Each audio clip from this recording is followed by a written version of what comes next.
You know, it's taken me a little bit over 5 years, going on 6 years, but I finally found some of the most perfect fragrances ever released and ever created, at least for me. You know, I think at the end of the day, that's kind of everyone's goal in this hobby, is to not only build up maybe a decent little collection to where you can have a rotation in place and you're not wearing the same thing over and over again. You know, you have variety and you have choices. But also, I think a lot of it is striving towards finding those perfect fragrances, and more in particular, ones that almost feel like they were made just for you. Like they click with you and resonate with you so well to the point where they're almost nostalgic, and they kind of take you back to a time where you didn't even have that fragrance. You know, they just really make a deep connection with you. That's something that takes a lot of time to find, and these are my 10. So obviously my choices are going to be completely different than yours. Maybe, maybe not. But, you know, it's not really about that. It's about making sure you like the fragrances that you're wearing and putting on, and that you're finding the ones that you have that deep connection with. So these work for me. Maybe some work for you. Maybe some don't. But I just kind of wanted to share my list with you guys. So everything I talk about will be linked down below in the video description. Also, I want to help you guys out, get some rare, discontinued, hard to find things. Recently, there's been some pretty heavy drops like L'Homme Ideal Extreme by Guerlain. We've had Prada L'Homme Intense a couple of times. We've had, gosh, there's been so many that I'm already starting to forget some of them.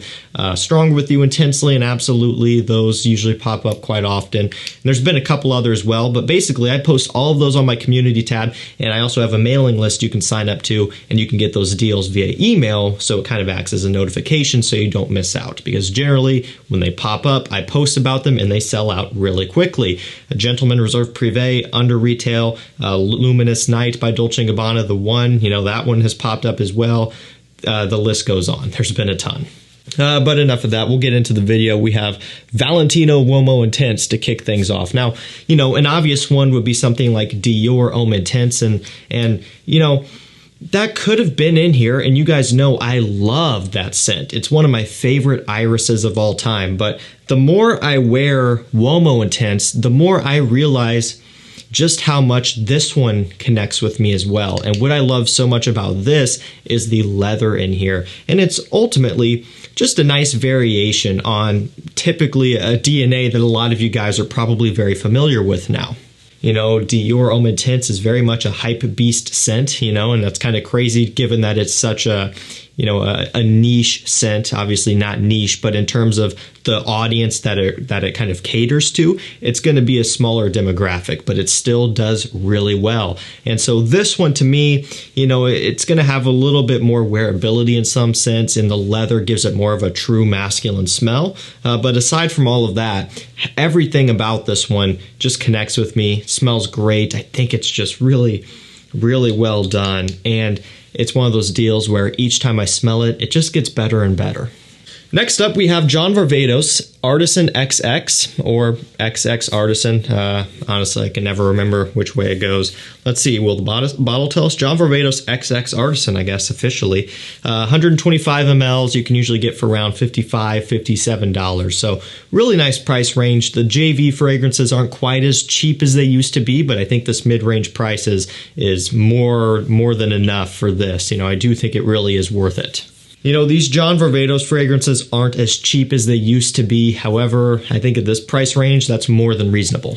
Now, this is all about the bitter orange, the vetiver. There's some cedar wood in here and some other, you know, nice citruses.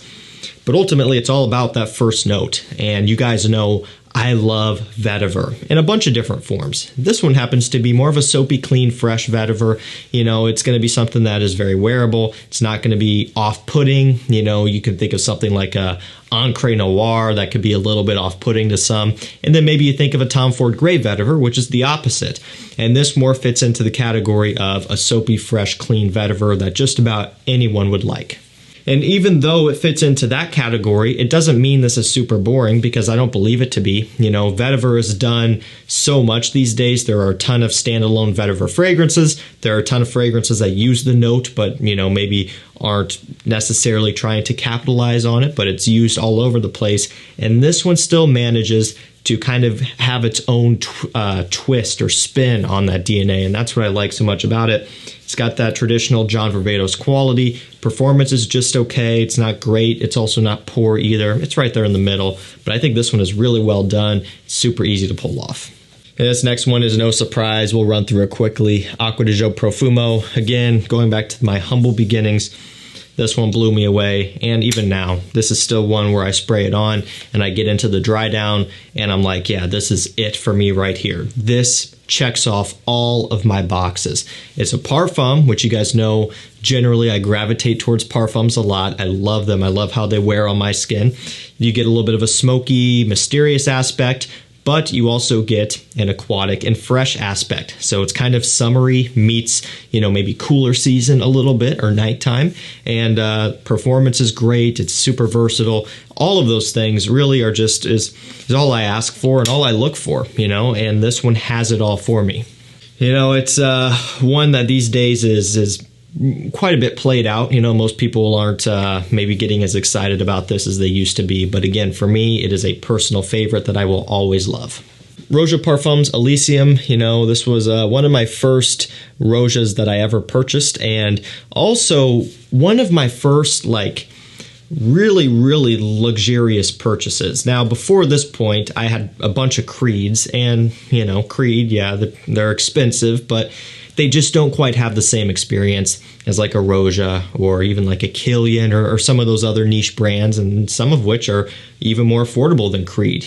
Creed is very widespread. Roja, a little bit more locked down, so to speak. You could still get them at a lot of discounters and stuff, but I don't know. I just felt like Creed was much more mainstream. This is a little bit more truly niche, and so going into Elysium, I was super excited about it, and still to this day, this is one of my favorites. I wear this stuff all the time in the summer. I've got so many bottles of it because I run through it. I travel with it. I've got a bottle that's almost empty and all scratched and beat up. This is not that bottle. This is my pretty display bottle that I use for the camera so you can see what it looks like when it's properly taken care of, aside from a few fingerprints, of course. So, Elysium, I love it. And this one just, again, it checks off all the boxes for me for the most part. It's available in a Parfum, and that also could have been in the video, but this is the more affordable of the two and the one that most of you guys would probably get, and it's not going to let you down. Next up, we have Hugo Boss, the Scent Absolute. So what's weird is these are starting to get a little bit hard to find. You look on discounters, Private Accord, the Scent Intense, and what else? The Scent, I think that's it. I can't remember. A couple other ones, though, are also just sold out all over the place. This is one of the few that you can still get, and I recommend it highly. It's got that manica fruit, it's got vetiver, and even a little bit of a kind of an ambery sweetness, although it's not officially listed. They don't give you a ton of notes for this one. However, it's all about that traditional smell that you get from the line. That manica fruit is so unique, and it's something you can spot from a mile away. It's super easy to pick up on, and so it's a great place to start if you're a beginner and you're trying to get into pinpointing certain notes. I mean, it's so prevalent here that it's basically all you pick up on for the most part. And so at least you can start identifying a note like that. But that being said, it's great for, beginners. It's great for intermediate and even advanced collectors. It really doesn't matter. It just depends on if you like it or not. And for me, I'm obsessed with this stuff. Every time I smell it, I'm just like, man, why isn't this talked about more? It's super unique, offers great bang for your buck.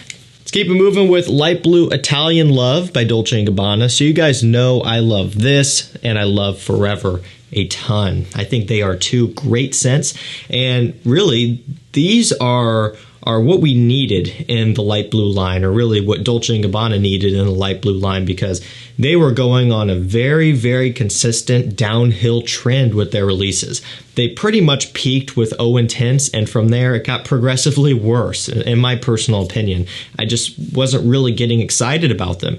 And generally, for most big fragrance lines like light blue, I'm usually pretty excited whenever a new flanker is launched. I mean, even some of the other lines like 1 Million, which a lot of people despise, and another Paco Rabanne, Invictus. I still get excited when they put out flankers, but light blue is one where I was starting to not even look forward to it. After Love is Love and Ultra Zest, or Italian Zest rather, I just wasn't really too happy with them. But they came out with Forever, that changed the game. And I like Italian Love as well a lot because of the bergamot mixing in with all that grapefruit and the ozonic notes and the violet leaf, just a little bit more balanced out, but you can go either direction. To me, this stuff is where it's at for the summertime. Next up, something really, really unique that I don't think gets much love, and there's a reason why I think that is. CH Men, the original, by Carolina Herrera. So Privé was the star of the show. I think Privé came out and it stole the spotlight from the original, which is one reason why I don't think it gets love. And the other reason why is because the bottle change. This is kind of the iconic one right here, Red Ribbon. They changed it over to a different style. I have no clue why. And because of that, you immediately get people in a panic and in a frenzy that it's going to be reformulated and it's going to be ruined. That's not the case. I have both. I display this one just because I like how it looks and I like holding it up on camera. But I have the original. I have had plenty of seat time with the new style. And look, they're pretty much exactly the same. This one's a little bit more green. The new style's a little bit more sweet. That's it. And also, this is just one of those things that's different. You know, it's leather, it has sugar, it has grass in here, quite unique. And I think if you're one of the people that's looking for a unique designer, you're tired of what's being put out these days, and you haven't tried this yet, you definitely should. You know, I remember smelling it for the first time. I thought it was just really, really pleasant. Something interesting, something that kind of makes you scratch your head and go, wow, like this is unique. The wearing experience from opening to dry down is just a really fun one to go through. I think this stuff is great. And also on discounters, it's super affordable. Next up, we have Le Male Parfum. So this one has cardamom, it has vanilla, has lavender, and even a little bit of iris. And man, it's another one where when I first tried it, I really liked it a lot. I did a first impressions, I think, or if not, a review, but I know I covered it, you know, when I first got it in pretty much, and or when it was new. And, you know, I liked it a lot then, but over time, the more I wear it, the more I smell it, the more I test it, I find that I'm placing it in more lists now than compared to when I first got it. And when that happens, that's because I'm liking the scent more and more. Generally, when the videos are talking about things that I recommend and like, it's going to be fragrances that I, of course, really like, unless I'm doing a video on things you shouldn't buy or things that I hate. But 99% of the time, what I'm featuring in videos is stuff that I really stand by. And when it gets featured with more regularity, that's because I'm really enjoying it a lot. And that's what's happening with this. It's been trending in that direction of getting featured a lot. And that's not because I'm just randomly like, oh, I'm just going to hype this up now. It's because I really like it. And I think when it comes to value for your dollar, bang for your buck, and picking up a flanker from this line, this is one of the best. You guys know I'm an ultra male lover from day one, and I do really love that one, but it's definitely not for everybody. And I think if you're going to put your money somewhere and you want to have less risk involved, Le Male Parfum is the way to go. Now, this next one's a little bit hard to find, but again, this is kind of a personal list, and to be fair, this video could have been all hard to find fragrances. There were a couple other ones that I was thinking of that are discontinued or just really high in price, and I excluded them just because I don't want the video to be out of reach for you guys. You know, even though it's personal, I have plenty of other things that I could feature as well, and so I try to do that so you guys have a fighting chance of getting them, so I don't talk something up and you go look it up and it's $400 or something. That is heartbreaking. This one, though, does pop up sometimes, you know, every so often. And again, if you're, you know, watching the community tab and you're subscribed to my mailing list, you'll be able to catch it at some point. But it's Issey Miyake L'Odyssey Noir Ombre. So this is all about the amber, as you could probably imagine. There's some vanilla and a little bit of leather in here also. But this is silky, smooth, gorgeous, and sweet with a hint of a smokiness. Now, I can't remember actually if there's an incense, but it could be maybe an olibanum or something along those lines, or some sort of balsamic note to give it a little bit of that. But really, it's all about that amber vanilla leather mixture. It smells beautiful. Definitely worth the hype. And yes, this one did get quite an amount of hype. And so generally, it does sell fast at discounters when it is in stock. But as I mentioned, you know, I do my best to look for this stuff, and I have a list of things that I'm keeping an eye out for all the time. And so when this one pops up, I'll let you know. Get subscribed to the mailing list. And last up for this video, Mustache Eau de Parfum by Rochas. So this has vanilla, benzoin, pink pepper, a little bit of ambroxan in here. Tuxedo on a massive budget. This came down to like $62 for 125 mil. It was in the upper 70s, so they have dropped the price, and I actually posted about that as well to give you guys a heads up if you wanted to get it at a better price. I think $12 worth of savings, or $12 price drop, maybe it's 15. I can't remember exactly what it was before, but pretty heavy price drop there. And so if you've been wanting to pick this one up, now might be the time. There's just nothing else like this. And I know I say that, and obviously this is a clone. So there's Tuxedo, and there's a couple other clones as well, Afnan Taarathi Brown. What I mean is this DNA. There's nothing else like this DNA. It is a standout type of scent. Whether if you get the original Tuxedo, if you're balling out, if you want to get the other clone, doesn't matter. But if you wear any of these that smell like this, you will stand out. I would bet you money that pretty much no one around you would smell similar to this at all. And it's super fun to wear. Very comforting, relaxing, but also has a very confidence-inspiring smell to it as well. I just think it's great. Alrighty guys, that's going to do it for me. 10 perfect fragrances that were just made for me. Again, I will link these down below. That's going to do it for me. Thank you so much for watching. Stay safe, stay healthy, and we'll see you tomorrow with another one. Take care.